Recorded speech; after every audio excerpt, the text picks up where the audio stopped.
Ninth class factorise x square minus Y square whole cube plus y square minus Z square whole cube plus z square minus x square whole cube whole upon x minus y minus z minus x. Denominator पहले से ही factorise है, denominator के पहले से ही factor बने हुए हैं, सिर्फ हमने फैक्टर किसके बनाना है, न्यूमरेटर के। न्यूमरेटर में फैक्टर बनाते सोचते हैं कि ये डंटी लगेगी ए माइनस बी का whole cube, A cube minus B cube minus 3ab multiply A minus B. अगर हम ये डंटी लगाएंगे इसे फैक्टर तो बन जाएंगे लेकिन बहुत डिफ़िकल्ट होएगा।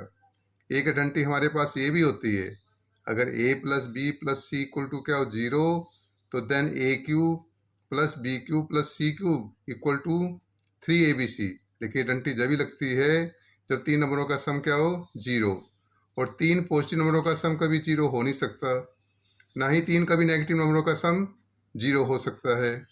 यहाँ पे X square minus Y square और Y square minus Z square और Z square minus x square, ये तीनों टर्म ना तो पॉजिटिव है ना ही तीनों ये नेगेटिव है, इसलिए इन 3 टर्म का सम 0 हो भी सकता है और नहीं भी।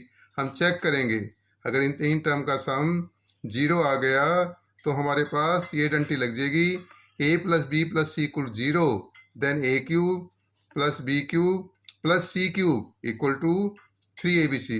लेकिन हमें इसे पहले चेक करना पड़ेगा। चेक कैसे करते हैं, सपोज कर लिया let a is equal to x square minus Y square, B is equal to Y square minus Z square, C is equal to Z square minus x square. A plus B plus C, A की value क्या है हमारे पास X square minus Y square, और B की value क्या है हमारे पास Y square minus Z square, और सी की वैल्यू क्या है हमारे पास Z square minus x square.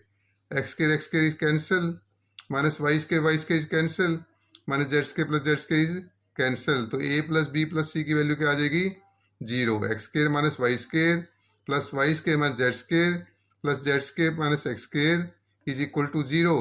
अगर a plus B plus c 0 आ गया, एक बार डंटी लग जाएगी, then a cube plus b cube plus c cube is equal to 3abc, where A equal to x square minus Y square, B is equal to Y square minus Z square, c equal to Z square minus x square. तो numerator के क्या factor बन जाएंगे अब 3, ए की value क्या है हमारे पास X square minus Y square multiply B की वैल्यू क्या है Y square minus Z square और सी की वैल्यू क्या है Z square minus x square. तो न्यूमरेटर की वैल्यू क्या आ गई हमारे पास 3, और X square minus Y square के फिर फैक्टर बनते हैं, X square minus Y square के फिर फैक्टर बनते हैं, क्योंकि ये डंटी होती है हमारे पास A square minus B square, A plus B multiply A minus B, where A equal to X B equal to Y. तो X square minus Y square के क्या फैक्टर बन जाएंगे, X plus Y multiply x minus Y. Similarly Y square minus Z square के क्या factor बन जाएंगे, Y plus Z Y minus Z. Similarly Z square minus X के क्या फैक्टर बन जाएंगे, Z plus x z minus x. ये numerator के फैक्टर आ गए, इसको हम फर्स्ट इक्वेशन का नाम दे देंगे। तो देयरफॉर ओरिजिनल क्वेश्चन क्या था हमारे पास, न्यूमरेटर में था एक्स के minus Y square whole cube plus y square minus Z square whole cube plus z square minus x square whole cube whole upon x minus y minus z minus x. Denominator तो पहले से ही factor था, numerator के हमने factor बना लिए और first equation से न्यूमरेटर के फैक्टर ओरिजिनल इक्वेशन में हम पुट कर देंगे। तो क्या आ जाएगी, फर्स्ट इक्वेशन से ओरिजिनल इक्वेशन के फैक्टर क्या आएंगे, न्यूमरेटर के फैक्टर आएंगे 3 x plus Y multiply x minus y plus Z Y minus z plus x z minus x. Denominator के फैक्टर सेम लिख देंगे। फिर next step x minus y cancel, x minus y cancel, y minus z is cancel, y minus z is cancel, z minus x is cancel, z minus x is cancel. तो हमारे पास अब क्या factor बचेंगे, 3 बच जाएगा, x plus Y बच जाएगा, Y plus Z बच जाएगा और जेड प्लस एक्स बच जाएगा, which is the required answer.